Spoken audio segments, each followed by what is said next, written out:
He's been described as a wealthy capitalist and an establishment figure who became the avatar for political disruption and change in Nigeria after joining the union-backed Labour Party. And Peter Obi almost pulled it off in 2023 when, in a tremendous burst of energy and passion, he went from being regarded as an implausible candidate to very possibly the next president of Nigeria. But in the end, he came short.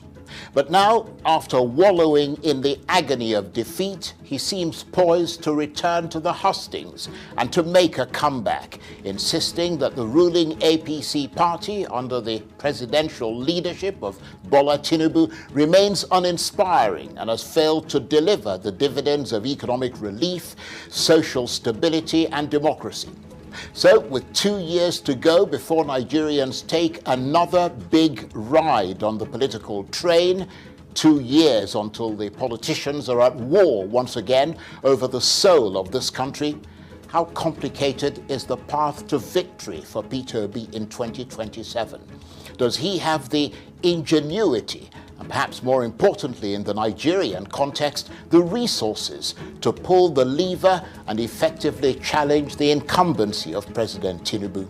Can he once again muster the charisma, competence and credibility to instill in Nigerians, along with his zealous, obedient movement, the same sense of bright hope that almost determines the electoral outcome in his favor in 2023?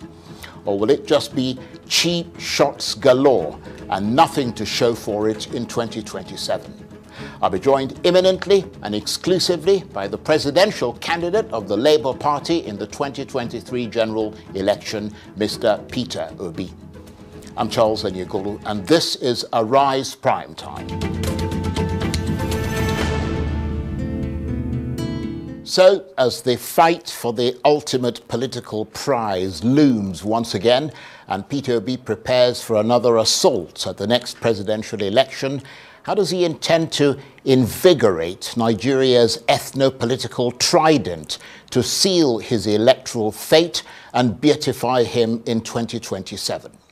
Well, if you ask his many obedient supporters, they'll insist that he's still the one of Nigeria's top politicians who continues to captivate sincerely without a hint of insincerity. They say there are no false emotions and no wasted words, nothing but a carefully nuanced argument in favor of the Nigerian people and against a system that continues to stifle the majority. And recently, that argument has been lampooning not only what they say is the government's dismal record on job creation and poverty alleviation, but also its disastrous democratic credentials, which they say is increasingly defined by a rising tide of authoritarianism, with any previous adherence to the Constitution and the rule of law seemingly now in retreat. Just look at what's happening in Rivers State, they say. But beyond the words and what President Tinubu's aides call cheap shots galore, will Nigerians take notice in 2027? Or has the aura and the youth energy that surrounded Peter Obi in 2023 now faded away? Has that dream deferred become a dream that's died? And Peter Obi, the presidential candidate of the Labour Party in 2023, joins me now exclusively in the Rise studio. Thank you very much indeed for coming in. Thank you for Charles. Always a pleasure to see you. Thank you for having me. Let's start with the end of the holy month of Ramadan for Muslim people, of course, who've been fasting for a whole month and are now celebrating at the end of it. So a period of special significance for Islam with lots of spiritual reflection. I wonder what your message is to Muslims at this auspicious time for them. Well, like I said in my tweets, first is that they've been able, after the fasting and everything, been able to reflect about our country. It is now time to say, where do we go from here? And as I wish them happy Salah, I hope we'll use whatever they've been able to reflect in the past 30 days to hope that we'll build a better Nigeria. And as you talk pointedly there about reflection, let's reflect on the 2 years into President Tinubu's term, what is known as the midterm. As we look into what he's been doing for the last 2 years, how would you assess his midterm? Well, Charles, you know, I always don't want to be involved in assessing this present government, because I've always remained consistent that he is doing well. Because what he promised the people is exactly what he's doing. That he will start and continue from where the previous government stopped. And that is doing well, Charles. You can go and use every measure. I've said it in this studio before. Somebody who made dollar at 300 and something, 400, is now 1,005. Charles is done fantastic. Same in fuel, same in everything, same in unemployment, you know, everywhere, in terms of democracy, in terms of everything, is in on the sliding side. And that is doing well, because that's what he promised. Well, I suspect they're likely to disagree with you. I mean, the president's team have suggested that his reforms are working and that his management prudence is bringing back international confidence. They say that growth may be slow, but it's on an upward curve, and that Nigeria's fiscal position has improved considerably, which is the precursor to investing in infrastructure and innovation such as technology. But you don't agree with that assessment? Charles, when you talk about improvement, there are not things you say. There are things people feel. There are things people see. There are things that... It's just like when you talk about... I've listened to people say jobs are being created. Where are the jobs? You know, if you talk about job creation anywhere in the world, you see the figures. If you talk about improvement in education, you see it. Improvement in health, improvement in this. If you say the government is now doing the right thing, the democratic, the this, you will see it. You just mentioned River State. So where is it? So we can see it. It's not a question of going to say, oh, investors are coming back. Where are the investors? Where are they investing? Companies are closing down. They're leaving. Local companies, manufacturing is going south.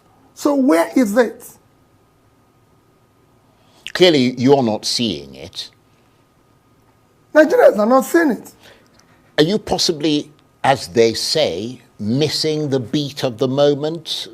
His aides are suggesting that perhaps you're focusing too much on playing the opposition card and you're not seeing the increments that are gradually, you know, making themselves felt in this country.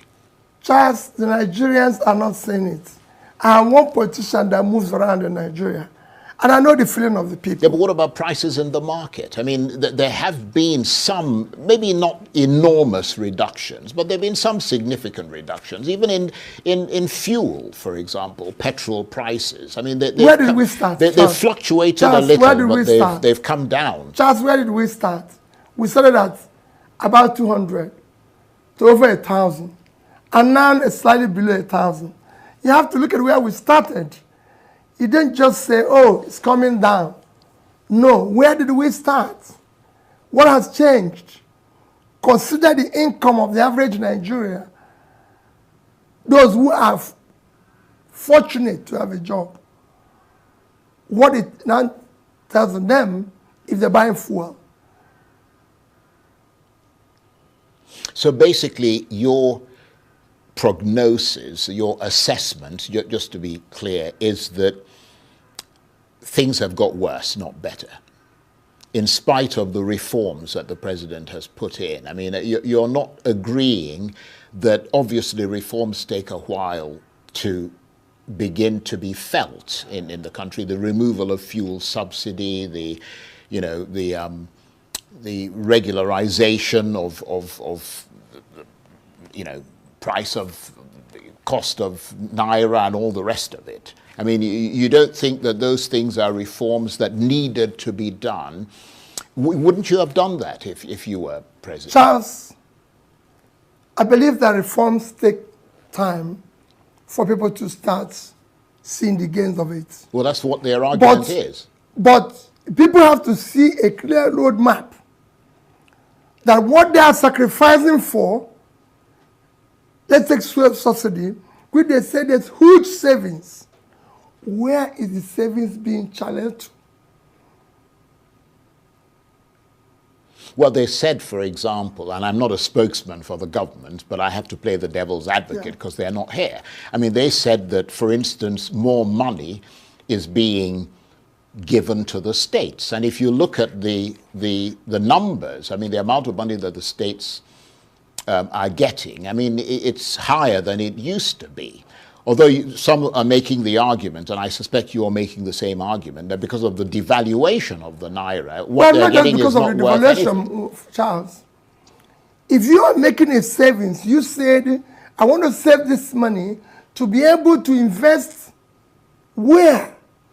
You have to invest in critical areas of development. And those critical areas of development are education, health, and pulling people out of poverty. Are we investing in it? Just no. Well, they would argue that they're investing in education. They're providing funds and loans for students, which has never happened in this country before, to allow them to be able to go to school. This country has universal basic education. And we have over 20 million children out of school. That is the critical area. It is the basic education that is the critical area. We're not doing anything in it. Just today, I visited an IDP camp. There's over 40,000 people in IDP camps around Abuja. I'm not talking outside Abuja. The one I visited is in Abuja. With over 4,000, they don't have a primary health care. 4,000 or 40,000? Over 4,000. Right. 40,000 around Abuja. But 4,000 in this particular facility. Right, okay. They don't have a primary health care. They don't have a primary school. They used to have a primary school, which was there by UNICEF. It's closed down for the past 3 years. The kids are there. There's no primary school. There's no health care. So, if you don't have that in Abuja, where do you have it? Where? And this is the one you said is free. Free and compulsory. So where are you investing the money? So your conclusion then is that there isn't a clear plan and a trajectory, that it's kind of all over the place. That is convincing. Because you have said, I'm removing this, you have to sacrifice, you have to suffer. Where are you investing it? It has to be clear. It has to be verifiable. It has to be visible. People have to see it. They have to feel it. Right. Let me move away slightly from the economy, because you have suggested that President Tinubu's political decisions and counter decisions are both a cause for concern and a potential threat to Nigeria's democracy. Broadly, tell us more. Well, I have said it and I maintain, Charles, there's no democracy in Nigeria today. Nigeria today is not a democratic country. Let's stop telling ourselves lies. If you look at all the tenets, look at all the yardstick of measuring democracy, it doesn't exist here. Simple definition, democracy is government of the people, by the people, for the people. Today, the government we have is not of the people. It's not by the people because the people didn't vote. It wasn't their votes I'm not just talking about presidency. Across the line, look at what happened in Edo. Can you call that democracy? It is not vote of the people. And it's not for the people. I've just told you that I went to an IDP camp where we have thousands of people, no primary health care. They were begging me to have one nurse, which I said I must make sure I bring. They don't even have primary school, which again I told them I will make sure it happens. So what are you doing? For a country that just spent 21 billion naira to renovate a house for the vice president, which is not, hasn't packed in, is not living there. And you cannot even have a primary school for kids who are going to be leaders of Nigeria tomorrow. For people who pass through the same process, tonight deny these kids this opportunity today. So it is not a democratic country. So it's not for the people. You can't have a democracy without a functional and effective legislature, which you know we don't have today. You can't have a democracy without, again, an independent judiciary that fights for the common person. I can go on and on. In a democracy, it is clear. There's guidelines. Even when you set for people vying for election, like in Nigerian case, you have to talk about people must be qualified. They must have primary school, secondary school, university, and must attain certain age. Charles, that is not happening today. People are with unverified, forged certificates all over the place, criminal records and everything, and they're in charge. So you cannot say that. It is, yes, maybe we're striving to be a democratic country, but the way we are today is not. Look at what happened in Rivers that you mentioned. Can you call that democracy? I'm going to come to Rivers State Yes. in a minute, because it would obviously require some analysis and certainly your assessment of what is going on there. But they would argue, the president's aides, that Nigeria may be a faltering democracy, but nevertheless it is a democracy. And one of the hallmarks for assessing that democracy is freedom of speech, and the fact that you can sit here and criticize the government and be quite, forceful in your criticism, forthright, that is a manifestation of at least a measure of democracy. Charles, I can tell you that even me is being harassed every day. There's no freedom of speech. And you know that yourself, Charles.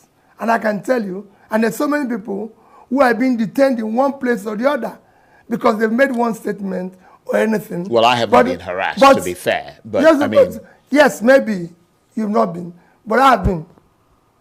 Well, that's unfortunate. So I can tell you that even that doesn't exist.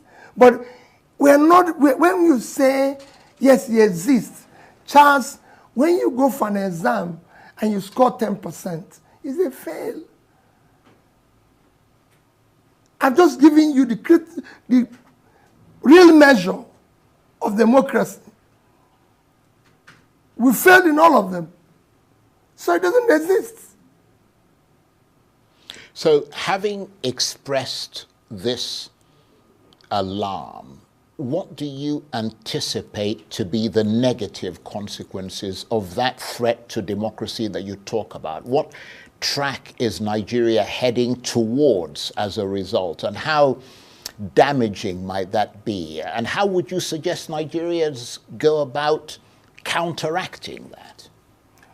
Well, for me, we're headed, you know where we're headed. It will get worse. And when it gets worse, we're now going to threaten to a state of nature, of anarchy, where anybody can do anything you want. Everything is collapsing. Even when the people who are supposed to be seeing it are not seeing it. But you can see the negative impact in all the critical areas, even the education you mentioned. when you said people are being given scholarship to go to school. Student loans. With student loans. What is happening in our universities, Charles? Our universities now are politicized, where appointments for management of universities are now political. You now fail local government election, you are appointed on your university board, university governing board, where vice chancellors, they even have been appointed without merit and everything. And the consequences that you see universities now giving honorary degree to all manner of character of people. So even that is deteriorating. His aides, and again, we have to balance the discussion, deny that there is any such threat to democracy. They say you're pulling the trigger on a non-existent gun and creating an unnecessary level of uncertainty where there is none. I wonder what your reaction is to that. Charles, I said go to the people. It is not about me. I'm one with the people. They can say anything they like. You know, when you are in government, you claim anything. But I deal with the reality. The reality is that things are headed south. Go and check all indices of development anywhere. I've told you what is improving. Is our literacy level improving? Is our health condition improving? Even them that are in government don't even go to hospitals here. So that shows that it's not even improving. The same thing goes. Are people being pulled out of poverty? There's still hunger everywhere. Is the agricultural produce increasing? Is manufacturing increasing? No. So where is it? So in the context of this high uncertainty with regard to democracy and the rule of law that you talk about, that suggests unpredictability and,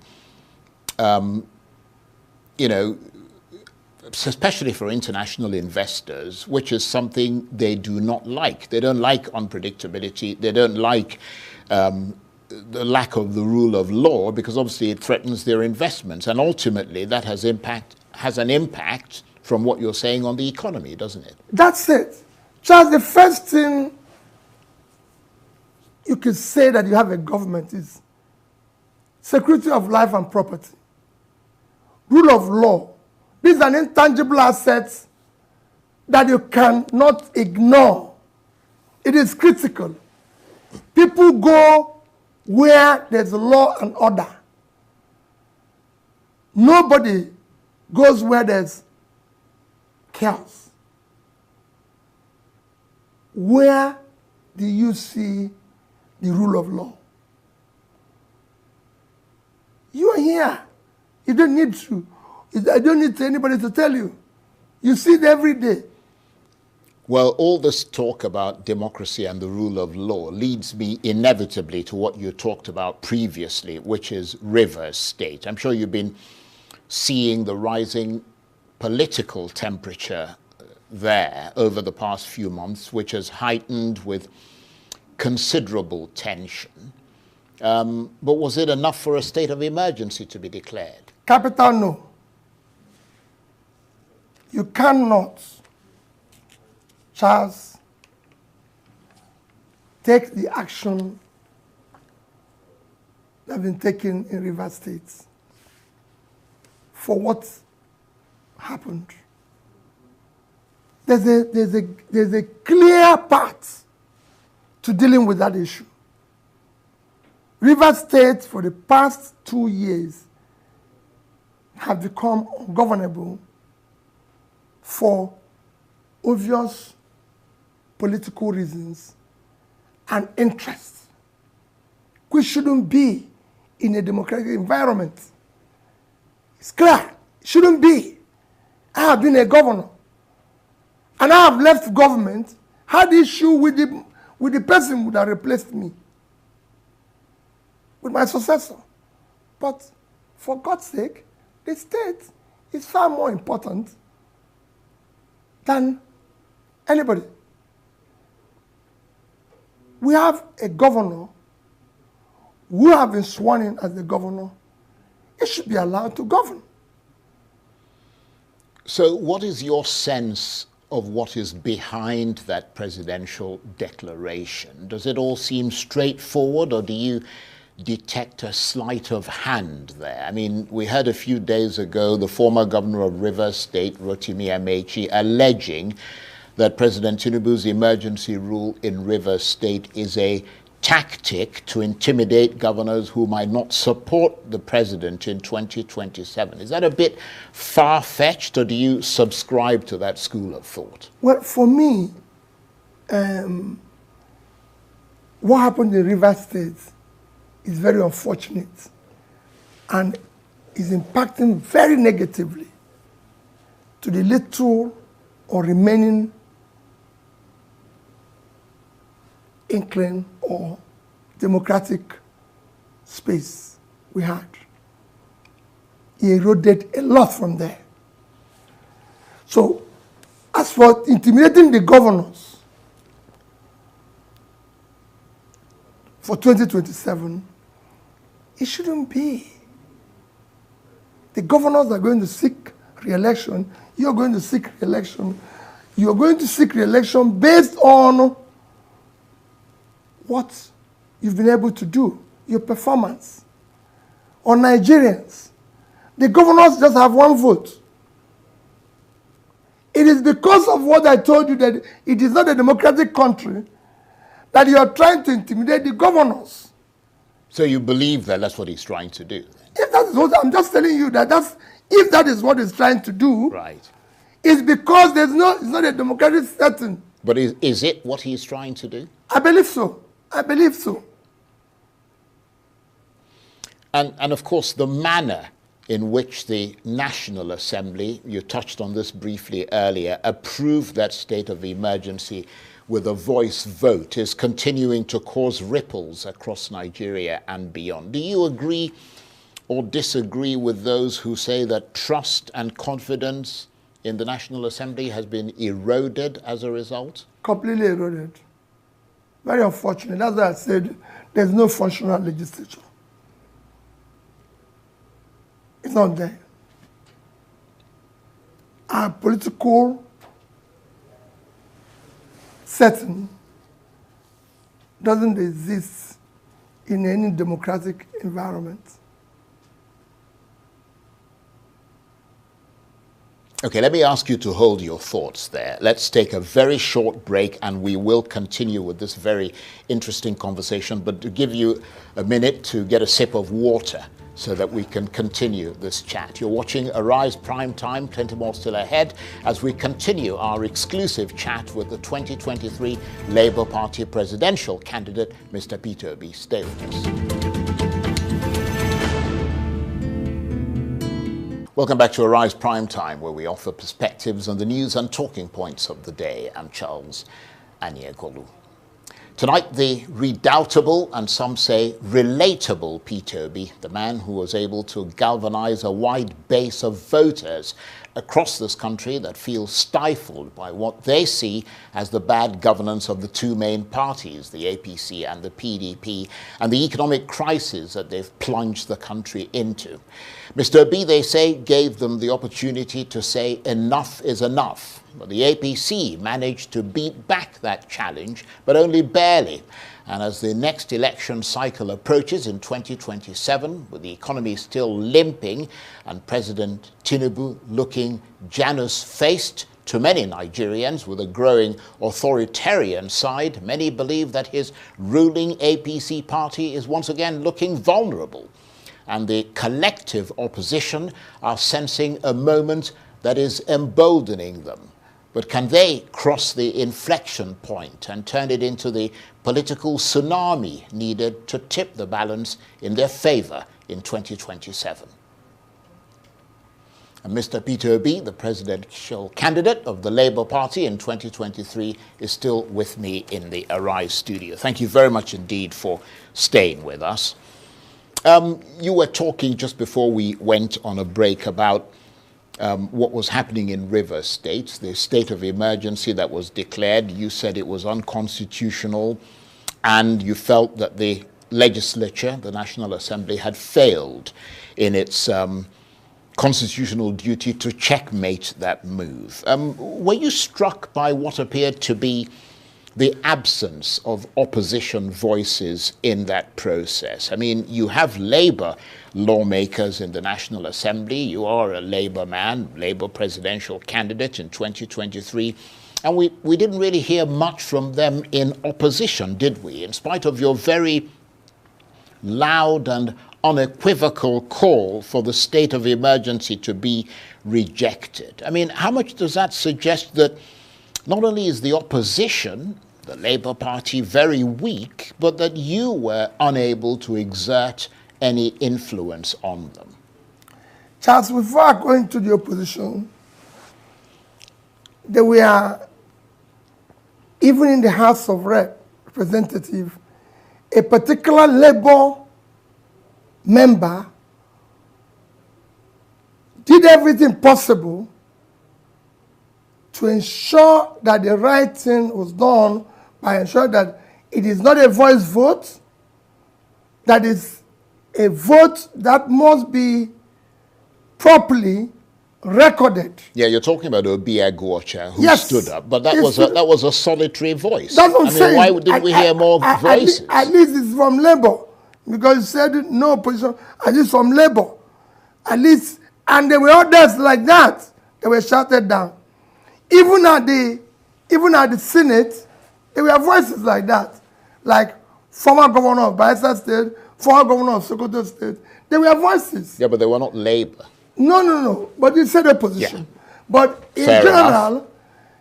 the Nigerian political space was designed not to have opposition. Opposition doesn't exist here, Charles. If you want to look at where opposition exists, you compare us with other countries with similar trajectory. People have called me and said, look at what the oppositions are doing in South Africa. Look at what the oppositions are doing in other similar countries. But let's just use South Africa, which is, of course, the biggest economy in Africa today. And what they are doing, they have presidential system, but have been able to have a system that allows opposition to exist in their system. You cannot have opposition that is effective unless you have proportional representation in the legislature. If you don't have it, you're wasting your time. If you look at South Africa today, as it is, just check their election in 2019, ANC won 57.7% of the vote. They had 230 members. 2019, they had 40%. They had 160 members. While Democratic Alliance in 2019 had 20%, they had 80 people. In 2024, they had 21 plus, almost 22, they had 87 members. And that is the same thing for all other parties. And their leader is a member of that parliament. And you cannot cross from one party to the other, as you can do in Nigeria, without consequences. Once you cross from one party to the other, you lose your seat. Just even in the environment you know very well, the UK, you cannot have somebody from one party cross over to the other party without any consequence, without anything, and all that. So you have a system that works. And nobody's going to allow your member using contract, using this and all that, as is happening here. So it's a difficult thing. That's why we are clamoring that we must now change this constitution. We must now build a viable system. People have asked me, Peter, what are you going to do if you were there? I will make sure that this country is democratic. I will make sure that the opposition thrives by ensuring that I direct whoever and put all my own resources in terms of office to ensure that parties function the way they should. Today, they don't do that. You just have people doing all sorts of things in terms of, as I said, there's no democracy here. We need to fix it. Yar'Adua started doing it. He was sworn in here as the president, and he said, I will not allow the process through which I came to office to continue. I was a beneficiary of it, Charles. I had a free and fair second-term election. And that's what it should be. But instead of now having it growing the way you think things will be, we've taken 300 degrees reverse. Well, you made a very interesting point there when you said that if you were to be the president, yes, that these were the actions you would take to shore up democracy in Nigeria. So let's talk about the positioning for power in 2027, because that's when, assuming you run for president, you will have another chance to test your popularity in Nigeria.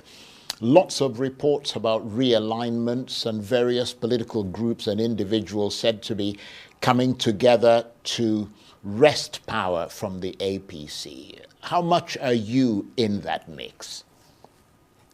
Charles, I'm one person who is very reluctant at talking about 2027. I'll just probably gloss over it. Because we have a critical situation, Charles, where we're not addressing it. We have a country that where our debt in 2015 is between 15 and 17 trillion. Now we have a country with a debt of 150 to 170 trillion. A country where our cost of debt servicing is now higher than our critical areas of budget for critical development, education, health, pulling people out of poverty. And we are discussing 2027. Charles, let's deal with what is happening today. Yeah, but the fact is that you are discussing 2027. I am part of it. I do all I'd say, and that's what I'm going to say now, is that whatever realignments, whatever coming together, we must discuss the future of this country. We're not just going to, I'm not going to be part of just wrestling power for power's sake. No.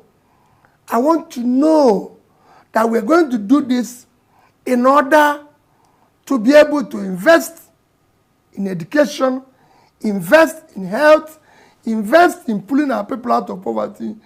How can a country with this size of uncultivated land not be able to feed itself? Well, let me stay with that point of 2027. The reason is purely because it is enormously important, because those who support you, they want to see some sense of direction about what's going to happen next and whether or not you're going to try to realize that ambition again. I mean, some prominent opposition politicians have suggested that you should abandon your ambition of contesting the next presidential election and team up with Atiku Abubakar again as his deputy. Which prominent politicians? With an agreement, well, I'm not going to mention names, but I mean, quite a number of them have suggested that you should team up with Atiku Abubakar as his deputy with an agreement that after one term, he will work to make you president. They say that without this alliance, both you and Atiku will lose in 2027. What is your reaction to that? Charles, elections are won, elections are lost by the vote of the people. All these things you're talking and all these things people are talking is because we are not democratic. Charles, we are talking of working together for the sake of the country, not because of political posts. I've said it before. But if you don't have political power, you won't be able to change the country. Charles, Agree with that. That's why I've always said, I'm not desperate to be president. I'm desperate to see Nigeria work. Just it is all these alliances, all these groupings that brought us to where we are today. Because people were blinded. Instead of seeing what they would do to make the country work, make the country productive, they were focused on wrestling power. What are we going to use the power to do? Yeah, but you ran for office in 2023. You wanted to wrest power from yes, the APC. because I wanted to do something. Right. Charles, I wanted to do something. I wanted to use it. By now, you would have been seeing the impact on education visibly. And I'm not talking about people coming to say it in TVs. You will be seeing it visibly. I would have even been visiting the schools. Well, that's why some of the health.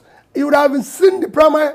We have over 70% of our primary care are not functional. But that's why some of your supporters are saying that for you to make this happen, you have to be you've got to be positioned, they say, to win the presidency. Don't just say some of my followers. I want Nigerians to know it is about their country. Indeed. So many Nigerians today don't know where the next meal will come from. They don't know. Several people have been to hospitals where people can't leave the hospitals because they can't pay. We have less than 5% insurance, health insurance in this country, when comparable countries like Indonesia have 95%. Yes, but you're not going to be able to change that unless you become president. No, but the people have to know and know that this man can do it. Well, the argument is that even if you win in 2027, you'll be forced or prevailed upon to hand over to the North after just one term in 2031, which will not be enough for you to fulfill these electoral, let me just make the point, these electoral promises.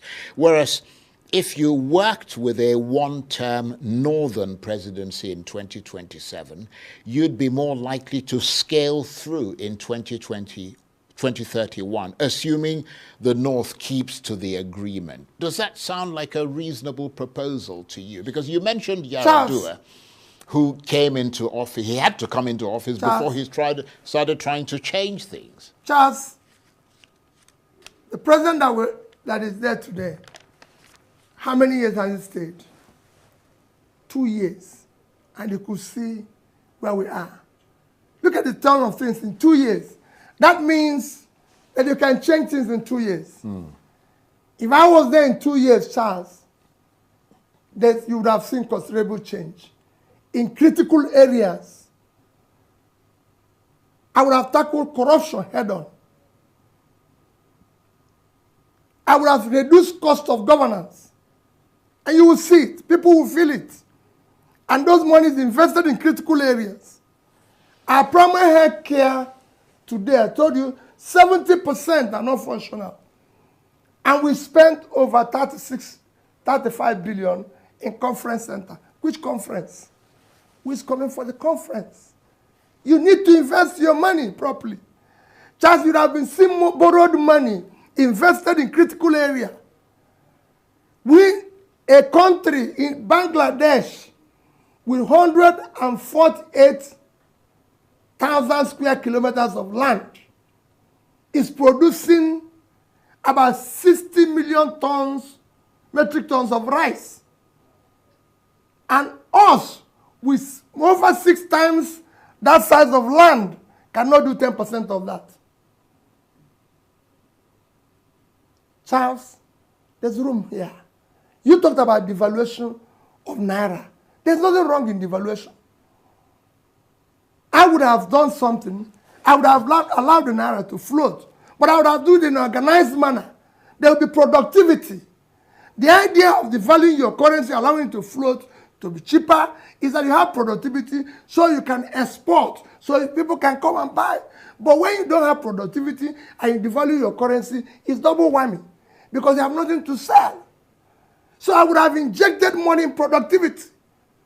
Today, Nobody is producing anything. Somebody told me a few days ago, said, oh, they've removed there's no more tax or this, or some of the manufacturing inputs and everything. And all. I said, that's no.